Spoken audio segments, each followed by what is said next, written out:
የብልጽግና ፓርቲ የከንቲባ ልዩ ወረዳ የሴቶች ክንፍ አመራሮችና አባላት በዓለም ለ114ኛ ጊዜ በኢትዮጵያ ደግሞ ለ49ኛ ጊዜ የሚከበረውን ዓለም አቀፉን የሴቶች ቀን በነገዋ የሴቶች የክህሎት ማበልጸጊያ ማዕከል በመገኘት አክብረዋል። አመራሮቹና አባላቱ በማዕከሉ ተገኝተው የሴቶች ቀንን በማክበራቸው ደስታ ተሰምቶናል የሚሉት የማዕከሉ ሰልጣኞች የነገዋ የሴቶች የክህሎት ማበልጸጊያ ማዕከል በአዲስ አበባ ለሴቶች ተጠቃሚነት ልዩ ትኩረት መሰጠቱን ማሳያ ስለመሆኑ አንስተዋል። መርሃ ግብሩም ተሞክሮ የወሰዱበትና ነገን በተሻለ መሰረት ላይ ማስቀመጥ ያነሳሳቸው ስለመሆኑም ገልጸዋል። ሰው የራሱን ተሞክሮ ሲያጋራኝ እኔም እዚህ ቦታ ላይ ደርሳለሁ ወይስ እዛ ቦታ ላይ ደርሼ ያንን ለኔ ያካፈሉኝን ተሞክሮ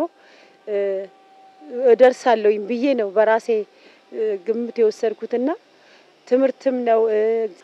እኔ እዚህ ቦታ ላይ ስመጣ እኔ ሰው እንደዚህ ያገኘኛል ሰው ፊት እንደዚህ ቆማለሁ ብዬ ማፍር ሴት የነበርኩ ሴት ነኝ። ማልፈለግ የነበርኩ ሴት ይመስለኝ ነበርና አሁን ላይ ግን እውነትም ጀግና ሴት ነኝ። አሁን ደግሞ በሚሰለጥነው ስልጠና ደግሞ የልማት አርበኛ ነኝ። እናቴን አርያ ነው ለኔ የሰጠችኝ እናቴ ክብርት በሷ አርያ ነገ ደግሞ እኔ የሴት ገበሬ ሆኜ ጎበዝ የሴት ገበሬ ሆኜ ፀሐይ ጠንካራው ገበሬ ለመባል ብቁ እንደሆን ራሴን ዝግጁ አድርጌያለሁ። የሴቶች ቀንን በነገዋ የሴቶች የክህሎት ማበልጸጊያ ማዕከል በመገኘት ማክበራቸው በማዕከሉ ውስጥ ለሚገኙ ሴቶች መነቃቃትን የሚፈጥርና የብልጽግና ፓርቲ የከንቲባ ልዩ ወረዳ ሴቶች ክንፍም ከነዚሁ ሴቶች ጎን መሆኑን የሚያረጋግጥ ነው ያሉት ደግሞ የክንፉ ዋና ሰብሳቢ ወይዘሮ ቀነኒ ንጉሴ ናቸው። ሰፋ ያለ መነቃቃትን የሚፈጥር እኛም ከጎናቸው መሆናችንን ሲያዩት እጅግ ብዙ መበረታታት የሚታይበት ነው። ሴቶች ስንል እንግዲህ በጣም ብዙ ነገር እንደሆነ እናትም እህትም ልጅም እንደሆነ ብዙ ነገር አልፎም ተርፎ አገር እንደሆነ ይታወቃል። ይሄንን እድል ያላገኙ ብዙ በተለያዩ አቅጣጫ ከገጠርም ከከተማ ተለያየ ቦታ ሊኖሩ ይችላሉ። እነዚህ በጣም እድለኞች ናቸው። ይሄንን እድል ተጠቅመው የቀረውን ጊዜ በተሰጣቸው እድል በተሰማሩበት የሥራ መስክ በሚሰለጥኑበት ስልጠና የተሻለ ሰው ሆኖ እንዲወጡ ምኞቴ ነው።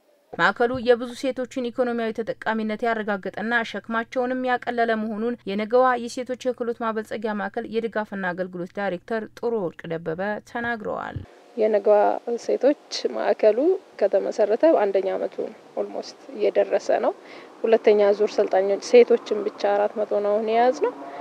ኦሬዲ ስልጣናቸውን ወደ ማጠናቀቅና ወደ ስራ ወደሚደራጁበትና እንጀራ ወደሚፈልጉበት ለናወጣቸው ጥቂት ቀናት ነው የሚቀሩን።